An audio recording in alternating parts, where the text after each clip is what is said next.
Hello दोस्तों, नमस्कार। एसएमकेजी channel में मैं आप सभी लोगों का दिल से बहुत बहुत स्वागत करता हूं। दोस्तों, आज हम लोग बात करने वाले मार्केट में जो हम लोग को बड़ा क्रैश देखने को मिला। यस दोस्तों, मज़ा ही आ गया। मतलब हम लोग कितने दिनों से इंतज़ार कर रहे थे कि मार्केट कब अपनी ओरिजिनल बोलते हैं ना औकात पे आएगा, क्योंकि मार्केट को कंसिस्टेंटली भगाने की कोशिश की जा रही थी। नेगेटिव न्यूज़ आ रहे थे, उसके बावजूद मार्केट को भगाया जा रहा था। एंड फाइनली मार्केट आज हम लोगों को ओरिजिनली अभी भी मैं यही कहूँगा कि मार्केट अभी तक बोलते हैं ना जो जिस लेवल पे आना चाहिए उस लेवल पे अभी तक भी नहीं आया हुआ है। अभी भी हम लोग यहाँ पे देख रहे हैं कि मार्केट अच्छा खासा हाई लेवल पे ही चल रहा है। सो मार्केट को बहुत दिनों से हमेशा जैसे मैंने कहा था ना कि भगाने की कोशिश की जा रही थी एंड फाइनली वो बबल यहाँ पे फट चुका है। अगर मैं ओवरऑल बात करूँ आज की मार्केट की जो ओवरऑल अगर मैं कंक्लूजन की बात करूँ तो वो इंट्राडे ट्रेडर्स से जो कमाई करने वाले जो लोग होते हैं कोशिश करते हैं उनकी तरह हो गई। मतलब अगर मैं 5 दिन का यहाँ पे आपको चार्ट पैटर्न दिखा दूँ तो आप लोग ये देख सकते हो मैं क्या बोलने की कोशिश कर रहा हूँ। मतलब आप लोगों ने देखा है जो लोग ज़्यादा इंट्राडे ट्रेडिंग के ऊपर भरोसा रखते हैं वो यहाँ पे एक बार कमाते, 2 बार कमाते, 3 बार कमाते, 4 बार कमाते और एक ही गिरावट में सारा का सारा पैसा हमेशा गवा देते हैं। सो ऐसे ही आज की मार्केट में भी हम लोग को ऐसी चीज़ देखने को मिली जहाँ पे मार्केट रोज़ यहाँ पे 100 पॉइंट, 200 पॉइंट, 300 पॉइंट, 100 पॉइंट ऐसे कर करके एंड फाइनली एक ही शॉट में आप देख सकते हो 2000 पॉइंट सेंसेक्स क्रैश हुआ। इतनी बड़ी गिरावट हम लोग को मार्केट में देखने को मिली। सो ऐसी चीज़ होती है दोस्तों, जो कि मैं हमेशा आप लोगों को बताता कि एक झटका लग जाएगा जिसकी वजह से मार्केट नीचे आता है। बट जैसे मैंने कहा कि इसके पीछे कुछ वजह भी होती है, तो उन वजह को हम लोगों को यहाँ पे देखना है कि मार्केट इतना ज़बरदस्त क्यों गिरा है। सो जो लोगों को स्टॉक मार्केट में एक्टिव रहना होता है, हर रोज़ उन लोगों को ये एनालिसिस करना इंपॉर्टेंट होता है, क्योंकि स्टॉक मार्केट 3:30 बजे ख़त्म हो जाता है बट एक्चुअल काम उसके बाद भी शुरू कर हो जाता है, जो कि आप लोगों ने स्टडी करने का होता है। तो चलिए दोस्तों, यहाँ पे मैं आप लोगों को हेल्प कर देता हूँ कि क्या क्या चीज़ें हम लोगों ने यहाँ पे चेकआउट करनी चाहिए जो कि मार्केट को आज वो नीचे लेके आ चुकी है। सो दोस्तों, जैसे मैंने आप लोगों को कहा कि मार्केट क्रैश हुआ है एंड मार्केट क्रैश होने के पीछे अगर हम लोग एक ही बड़ी वजह की बात करें, सिर्फ एक बड़ी वजह, तो वो क्या है वो मैं आप लोगों को दिखाना चाहूँगा। एंड वो मैंने कल के वीडियो में भी आप लोगों को दिखा दिया था। यस फ्रेंड्स, अमेरिकन बाजार का लाल निशान में होना। पिछले 2 ट्रेडिंग डेज की अगर हम लोग बात करें, अमेरिकन बाजार बहुत ही ज़्यादा गिर चुका है। लगभग आप अप्रॉक्सीमेटली 1000 पॉइंट्स के आसपास पकड़ सकते हो। एंड अमेरिकन बाजार में होने वाली एक गिरावट पूरे विश्व के मार्केट में एक बहुत ही ज़बरदस्त यहाँ पे डर का माहौल यहाँ पे पैदा कर रही है। तो यस, हमारे मार्केट में भी ये थ्रेट अभी आ चुका है। सो दोस्तों, वापस कह रहा हूँ, सिर्फ अमेरिकन बाजार गिरा है इसलिए हमारा मार्केट गिरा है इतना ही नहीं देखना है। अमेरिकन बाजार गिरा क्यों है एंड उस गिरावट के पीछे की वजह क्या है। क्या वो गिरावट के पीछे की वजह, अमेरिकन बाजार जो गिरा है, क्या वो टेम्पररी है, क्या वो सॉर्ट आउट हो जाएगी, या फिर वो बहुत बड़ी हो सकती है। अगर वो बड़ी हो जाएगी तो अमेरिकन बाजार में भी आप लोगों को पता है बीच में कितनी ज़बरदस्त गिरावट हुई थी। लोअर सर्किट भी यहाँ पे लगते हुए देखने को मिला था हम लोगों को। तो सिमिलर चीज़ हमारे मार्केट में भी फॉलो किया था, हमारे मार्केट में भी लोअर सर्किट आना शुरू हुए थे। तो यही बात है दोस्तों कि एक ही बड़ा कारण है कि अमेरिकन बाजार का प्रेशर में आ जाना। एंड उससे रिलेटेड क्या वजह है वो अभी हम लोग यहाँ पे देख लेते हैं। तो चलिए उस रीज़न के ऊपर आ जाते हैं। एंड वो रीज़न मैंने आपके सामने ओपन कर दिया है। जो पुराना चैप्टर जो क्लोज होने जा रहा था वो वापस री ओपन होने के पूरे कगार पे है, वो है ट्रेड वॉर। यस दोस्तों, अगर आप डोनाल्ड ट्रंप के स्टेटमेंट देखोगे, जो उनकी प्रेस कॉन्फ्रेंस होती है, डायरेक्ट टू डायरेक्ट कोई भी इनडायरेक्ट भी बात नहीं, सीधा डायरेक्टली अटैक हो रहा है चाइना के ऊपर। सीधा वो कह रहे हैं कि जो कोरोना वायरस है वो चाइना के लैब में बनाया गया है। ऐसा उन्होंने सीधा सीधा बोल दिया, बनाया गया है, बना नहीं है, जानबूझ के बनाया गया है। तो ऐसे ऐसी चीज़ें सामने आ रही है, तो हम लोग यहाँ पे देख सकते हैं। सो उसके बाद उन्होंने ये भी कहा कि चाइना से जो भी माल यहाँ पे अभी आएगा उसके ऊपर हम लोग टैरिफ लगाने वाले हैं। तो आप समझ सकते हो कि इसके बाद जो पुराना चैप्टर, जैसे मैंने कहा कि ट्रेड वॉर बीच में ख़त्म होने को आ गया था। एंड इसी के बदौलत तो हमारा मार्केट 42,000 सेंसेक्स एंड 12,000 के ऊपर निफ्टी जा चुका था, क्योंकि मेटल सेक्टर जो कई सालों से पिटे हुए थे ट्रेड वॉर की परेशानी से, वो यहाँ पे खिल गए थे। बट अभी प्रॉब्लम यही है दोस्तों, हम लोग वापस वही चैप्टर को रीओपन करने जा रहे हैं एंड उसका नाम है trade war. And trade war in दोनों कंट्रीज़ में होना, जो कि इकोनॉमिकली बहुत बड़ी दिग्गज कंट्रीज़ है, दोनों के दोनों। अगर आप लोग चेकआउट करते हैं तो ये पूरे वर्ल्ड के मार्केट के लिए एक बहुत ही खतरे का निशान है। एंड आप लोग यहाँ पे पढ़ भी सकते हो, सारे आर्टिकल्स में आप लोगों को यही देखने को मिलेगा। Equity stumble in Asia as the Trump revives trade war fear. Yes दोस्तों, यहाँ पे ट्रेड वॉर का अभी जो बोलते हैं ना खतरे के बादल यहाँ पे मंडराना वापस शुरू हो चुके हैं। सो उसी के कारण ये जो 2 बार हमारे लोगों को डो जोन्स गिरते हुए देखने को मिला था। एक डेटा जो जरूर था कि जॉबलेस का जो डेटा था वो भी सामने आया था, बट सबसे उससे भी खतरनाक बात यह है कि ट्रेड वॉर से रिलेटेड। एंड अगर ये चीज़ें ऐसी खराब होती चली जाएंगी तो हम लोग ज़रूर कह सकते कि अमेरिकन बाजार हम लोग को क्रैश होते हुए देखने को मिलेगा। एंड अगर अमेरिकन बाजार क्रैश हो जाता है तो आप सभी लोगों को पता है, सिर्फ हमारा मार्केट नहीं, हम लोगों को वर्ल्ड के मार्केट में भी, अगर आप मेजर ग्लोबल इंडाइसेस भी देख लेना फ्रेंड्स, यहाँ पे आप लोगों को कैसे लाल निशान में देखने को मिल रहे हैं। ब्राज़ील का मार्केट हो, यूरोपियन मार्केट्स क्यों ना हो, उसी के साथ साथ अगर मैं और नीचे जाता हूँ तो आप देख लेना मेजॉरिटी ऑफ ना जितने भी वर्ल्ड के जो बड़े मार्केट से आप लोगों को सारे के सारे लाल निशान में देखने को मिल रहे हैं। सो अमेरिकन बाजार का पॉजिटिव होना बहुत ही इंपॉर्टेंट है, क्योंकि आप सभी लोगों को पता है बीच में हमारे इधर लॉकडाउन बढ़ाया गया था। सो लॉकडाउन बढ़ना ये कोई सेलिब्रेशन करने वाली बात तो है नहीं। हमारे जो बिजनेसेस रहेंगे, बहुत सारे मैन्युफैक्चरिंग प्लांट्स रहेंगे, वो बंद रहेंगे, but despite of that news हमारा मार्केट अच्छा खासा ऊपर चला गया था। एंड उसका रीज़न ही यही था कि अमेरिकन बाजार तब वहाँ पे अच्छा खासा परफॉर्मेंस दे रहा था। सो अमेरिकन बाजार ने यहाँ पे 2 बार लगातार गिरावट दे दी है। एंड आज भी देखना है कि अमेरिकन बाजार में क्या होने वाला है। अगर अमेरिकन बाजार में गिरावट होती है एंड अगर बड़ी गिरावट होती है तो ये पूरे वर्ल्ड के मार्केट के लिए, इंक्लूडिंग हमारे मार्केट के लिए अच्छी बात नहीं रहेगी। सो यही है सबसे बड़ी वजह दोस्तों कि अमेरिकन बाजार गिर रहा है।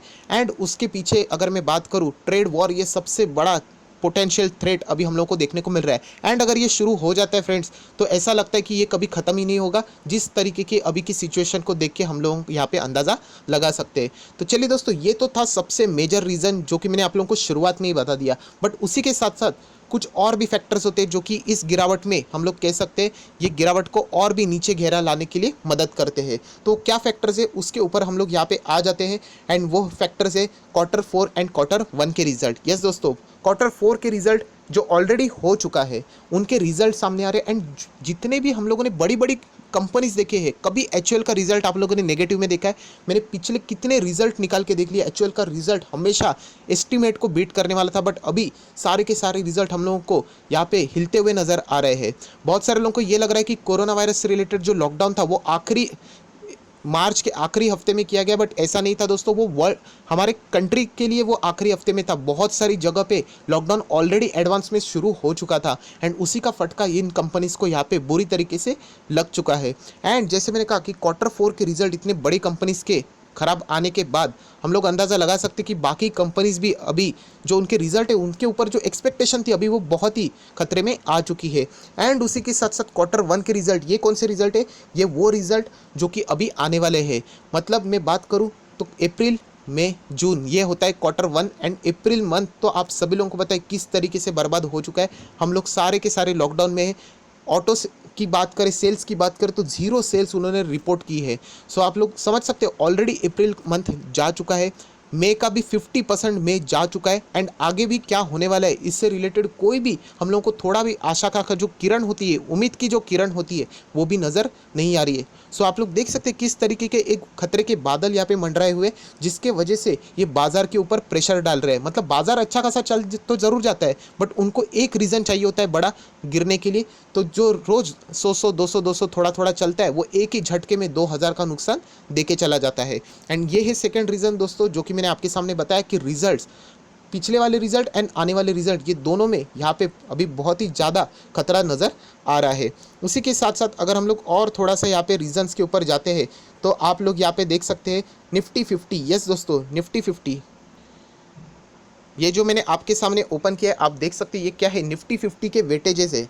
मतलब कौन कौन सा शेयर निफ्टी 50 में कितना कंट्रीब्यूशन देता है। सो रिलायंस है, HDFC बैंक है, HDFC है, Infosys, ICICI bank, TCS, Kotak Mahindra bank, ITC, HUL and Bharti Airtel. So ये अगर हम लोग कंपनियां देखते हैं तो ये है एक्चुअल को निफ्टी 50 के चलाने वाली कंपनी। एंड आज अगर आप टॉप गेनर्स देखोगे तो इसमें सिर्फ एक ही कंपनी है जो कि हम लोगों को निफ्टी 50 में आती हुई देखने को मिल रही है। बाकी सारी की सारी कंपनियां लाल निशान में चल रही है। एंड 2 कंपनियां ऐसी है जो टॉप लूजर में भी है। सो इसीलिए ये कंपनीज क्या कर रही है, निफ्टी 50 के ऊपर, इंडेक्स के ऊपर प्रेशर क्रिएट कर रही थी, जो कि आप यहाँ पे आसानी से देख सकते हो। टॉप गेनर्स में कौन था? सिर्फ भारती एयरटेल। एंड उसी के साथ साथ अगर टॉप लूज़र की बात करें तो आप देख सकते हैं ICICI बैंक एंड उसी के साथ साथ HDFC, जो कि बहुत बड़ा कंट्रीब्यूशन निफ्टी 50 में देते हैं। सो उन्हीं के कारण यहाँ पे हम लोग कह सकते हैं इंडेक्स में भी हम लोग को प्रेशर और गहराता हुए देखने को ज़रूर मिला है। और दोस्तों अगर आखिरी रीज़न के ऊपर अगर हम लोग आ जाते हैं तो आप लोग यहाँ पे देख सकते हैं सेक्टर, हर एक सेक्टर ने कैसे कैसे प्रेशर यहाँ पे क्रिएट किया है। सबसे पहली बात अगर निफ्टी ऑटो की, निफ्टी ऑटो आप देख सकते हो बहुत ही ज़्यादा प्रेशर क्रिएट किया एंड उसका रीज़न मैंने कल भी आप लोगों को बता दिया था कि मारुति सुजुकी इतनी बड़ी फोर व्हीलर की दिग्गज कंपनी, लीडर कंपनी मानी जाती है ऑटो सेक्टर की, उन्होंने यहाँ पे जीरो सेल्स डोमेस्टिक लेवल पे रिपोर्ट करने के बाद थोड़ी ना ये अच्छी बात है। एंड उन्होंने ये भी कहा है कि मई मंथ का भी आगे क्या होने वाला है हम लोग नहीं बता सकते क्योंकि उनके हाथ में कोई चीज़ है ही नहीं। उन्होंने ये भी कहा है कि अगर कल गवर्नमेंट बोल दे तो हमारे सारे लोग काम करने के लिए भी तैयार है, बट जो चीज़ें यहाँ पे है वो किसी के हाथ में नहीं है, तो तब तक उन लोगों ने यहाँ पे वेट ही करना पड़ेगा। तो इसीलिए ऑटो सेक्टर की कंपनीज एंड ऑटो इंडेक्स ने यहाँ पे बहुत ही मजबूती के साथ यहाँ पे हमारे इंडेक्स के ऊपर आज प्रेशर क्रिएट किया था। उसी के साथ साथ आप लोग देख सकते हैं Nifty metal, yes friends, metals के ऊपर पूरा प्रेशर जरूर रहेगा, ये मैंने ऑलरेडी कहा है एंड आगे भी प्रेशर रहने वाला है। रीज़न बहुत सिंपल है, ट्रेड वॉर। ट्रेड वॉर जितना गहराता जाएगा उतना ही मेटल सेक्टर हम लोगों को बर्बाद होते हुए भी देखने को मिल सकता है। तो इसीलिए मैं हमेशा आप लोगों को देखा है, मैंने मेटल सेक्टर से रिलेटेड कभी भी आप लोगों को कोई शेयर ज़्यादा मैं सजेस्ट करता ही नहीं हूँ क्योंकि इसका मेन रीज़न होता है बाहरी दुनिया। बाहर की दुनिया में कुछ भी 19-20 हो जाता है, उसके वजह से हम लोगों को सफ़र करना पड़ सकता है। एंड ट्रेड वॉर आप वापस देख सकते हो, रीबर्थ हो रहा है यहाँ पे, तो समझ जाना कि यहाँ पे वापस मेटल सेक्टर में तबाही हो सकती है।